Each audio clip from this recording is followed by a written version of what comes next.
After leaving the grocery store, Mary Anderson got caught in a sudden rainstorm. Juggling her umbrella and grocery bags, she smiled warmly and accepted Lewis's offer for a ride home. As she looked up at him, she thought she recognized him from somewhere. Even though she felt unsure, she agreed to the ride since it was a short trip and she didn't want her groceries to get wet. When she got into the car, Mary recognized Lewis as a neighbor she had known since he was a child. The car's atmosphere was friendly, even though Lewis was usually quiet. Things were about to change, though. Mary was happy to have some company. She didn't interact with many people since her husband died, except when she went to the grocery store and pharmacy for her monthly medication. At home, she only had her two cats, Toby and Marvin. She loved them, but she sometimes missed having more human contact. Lewis reminded her a bit of her own son, Jerry, who lived far away in the west, away from San Diego. Jerry had promised to bring her to spend the holidays with him. "Thank you so much for giving me a ride. It was really nice of you to drive me home. By the time I got home, I would have been soaked. Your mother raised you to be a gentleman." There was no doubt in Mary's mind that Lewis lived just a few houses away. She knew he lived alone and rarely interacted with others, so the fact that he would even give her a ride home surprised Mary, who thought he was an introverted person. Her curiosity was about to be piqued. The entire drive was quiet for Lewis. Mary, however, immediately spoke up when she saw that he had driven past their street. "We missed our street, Lewis. Can you tell me where we're going? My cats are waiting for me. It's time for me to get home to them." Suddenly, he spoke up. "My apologies, Mrs. Anderson. If you don't mind, I have to stop at the hardware store. I won't take long." Mary wasn't expecting this new turn of events. She just wanted to go home and see her cats. She now faced a longer day than she had anticipated. As an elderly woman, it was safe and secure for her to be with her cats at home. Mary had no idea that things were about to take an unexpected turn. To be patient with Lewis, she told herself he would be quick. By offering to take her home, he was being very kind to her. It was important for her to be grateful for kindness, as this level of kindness had not been shown to her for a long time. She thought Lewis was very sweet, but there was something about him that she just couldn't pinpoint. Mary looked out the window as they drove to the hardware store in the pouring rain. In her mind, her cats were waiting for her by the window, wondering where she was. Lewis hopped out of the car as he parked it. "It won't take me long, Mrs. Anderson.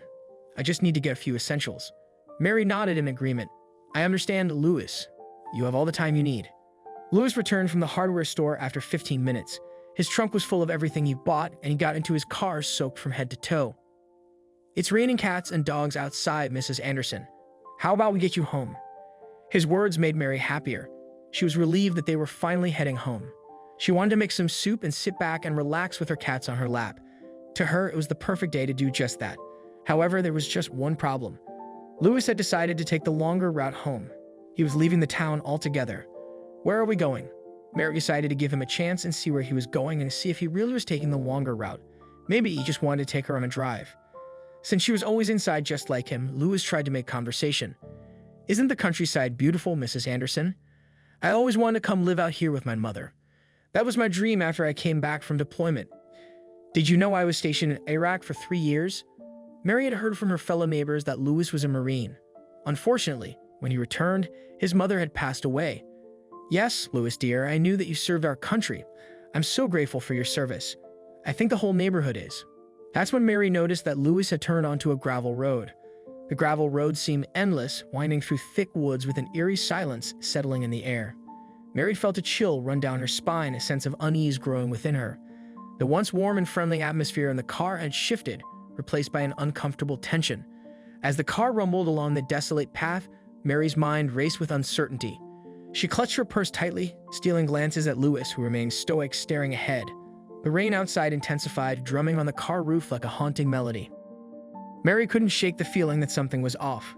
The hardware store stopped the extended route, and now this secluded road, it all seemed too peculiar. Fear started to creep into her heart as questions piled up. Was this a mistake? Should she have declined the ride from this mysterious veteran? Summoning the courage to break the silence, Mary asked, "Lewis, why are we on this road? My house isn't this way." Lewis responded with a solemn nod, which intensified Mary's anxiety. The gravel road led to an old wooden house surrounded by overgrown vegetation. Lewis parked the car, and the tension peaked. Mary's mind raced with possible scenarios, none of them reassuring. "Mrs. Anderson," Lewis finally spoke, his voice heavy. "I wanted to show you something important that's haunted me since Iraq." He opened the car door, gesturing for Mary to follow. Reluctantly, Mary stepped out into the pouring rain, her umbrella offering little protection. As they approached the house, Louis seemed haunted by memories as he fumbled with the keys. Mary's heart pounded, the ominous surroundings heightening her fear. Inside, Louis led her to a room filled with dusty photographs, military medals, and a weathered American flag. The air was heavy with untold stories. Louis began sharing his tragic tale from Iraq, the comrades' loss, battles endured, and haunting images replaying in his mind. Mary listened, eyes filled with empathy and sorrow for the veteran. As the rain beat against the windows, Mary realized this journey was cathartic for Louis. However, she wasn't ready for what he said next. "I wanted to move here with my mother, but she's gone. I was wondering if you could move here with me. We're both alone and we can look after each other. My mom liked you. You'd be like my second mom." Mary's jaw dropped. She hadn't expected this. She felt the need to leave immediately but remained calm. She was sure Louis wouldn't harm her, but she couldn't stay with him in the cabin. "Louis, I like you very much, but I can't move here with you. I have my own house and my cats are waiting for me. So why don't you take me home, please?" At that moment, Louis's face changed. He went from looking kind to looking very angry. "Why won't you stay with me? I helped you. I gave you a ride when no one else would. You owe me, Mrs. Anderson." Mary didn't know what to do. She was in this cabin with someone who was clearly going through a lot of issues. She was sure that he was suffering from some form of PTSD as well. She was an elderly lady in the middle of nowhere with no phone. When had she gotten herself into here? She decided to think about how she should approach the issue. She had watched so many true crime documentaries and then something came to mind. Surely this would help her out of this situation. She didn't know what Louis was capable of doing in his state, so she decided to take a kind and sensitive approach.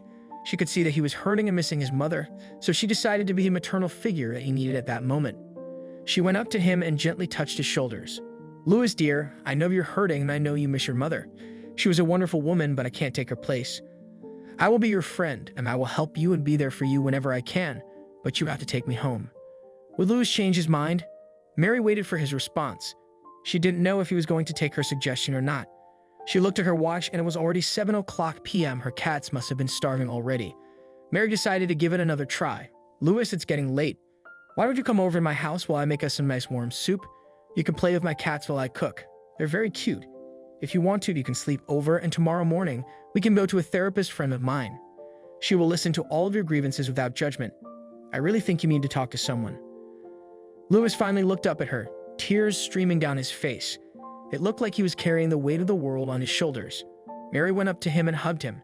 She didn't know if she was out of danger, but she felt his warm embrace and knew that she needed to be there for him no matter what. "Mrs. Anderson, if I go to a therapist tomorrow, can I come back to your house again? Please? I just need to be around someone right now. I don't know what I might do if I'm alone. I don't trust myself. I've seen too much." Mary smiled. "Of course, dear. You can stay as long as you want to, or until you feel better. I don't mind the company at all." Louis and Mary headed back to her house. Louis was quiet, lost in thought as the rain subsided, leaving a fresh scent in the air. Mary felt relief and compassion for the troubled veteran beside her. She was determined to be the friend Louis needed. When they arrived, Mary invited Louis in. Her cats, Toby and Marvin, curiously inspected him. Mary made soup while chatting with Louis, feeling grateful she could help him. As they ate, the atmosphere shifted from tense to friendly. Louis began sharing parts of his life, revealing his need for healing, and Mary was willing to support him. In the following days, Mary and Louis formed an unlikely friendship. Mary's care provided comfort for Louis, who started attending therapy. Together, they worked through his trauma, and Mary discovered her own strength. Her once lonely house became filled with companionship and warmth. Mary's kindness transformed Louis's life and rejuvenated her spirit. The rainy night led to a friendship, proving that compassion and understanding can bloom in unexpected places.